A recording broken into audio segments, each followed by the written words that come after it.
ഖബറിലേക്ക് വെക്കുമ്പോഴേ ഖബറിലേക്ക് വെക്കാൻ അറിയുന്ന ആള് ആകണം, കിടത്താൻ അറിയുന്ന ആളാകണം ആ ഖബറിലേക്ക് ഇറക്കി വെക്കുന്ന ആള്.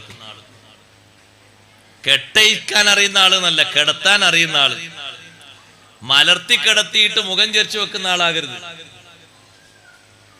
നല്ലോണം നോക്കണം. പിന്നെന്തിനാ കണ്ണ്? പിന്നെ ഉത്തരവാദിത്തപ്പെട്ട ആളുകൾക്ക് എന്തിനാ കണ്ണ്? കരയാൻ പിന്നെയും കരയാലോ. നമ്മളെ ഉറ്റവരെ ഉടയവരെ വെക്കുമ്പോ കഴിഞ്ഞ് ഒന്നും കൂടെ എന്താണ് ഒന്ന് നോക്കട്ടെ. പഴയ കാലത്ത് അങ്ങനെയാണ്.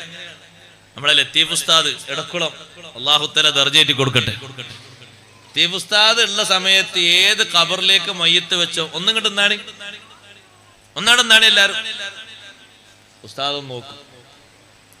ഈ കടത്തം ശരിയാകൂല. തുറന്ന് പറയൂ, ഉള്ളിലുള്ള ആളോട് പറയും ഇങ്ങനല്ല കടത്തേണ്ടത്. മലർത്തി കിടത്തിയിട്ട് മുഖം ചരിച്ചു വെച്ചാൽ മതിയോ?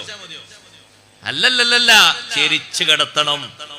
ചെരിച്ച് ഖിബല ഭാഗത്തേക്ക് ശരിക്കും കൊണ്ട് ചെരിച്ച് കിടത്തിയിട്ട് ബാക്ക് ഭാഗത്ത് ഇങ്ങോട്ട് മറിയാതിരിക്കാൻ വേണ്ടി പഴയകാലത്ത് മുളയും ഇഷ്ടികയും മറ്റുമൊക്കെ വെച്ച് ഭദ്രമാക്കണം.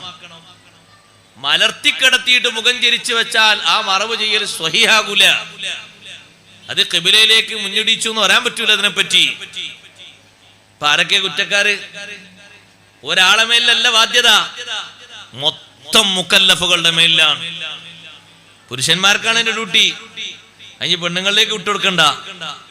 ആണുങ്ങളായ മുക്കല്ലഫായ ആണുങ്ങളോടൊക്കെ ചോദ്യം വരും.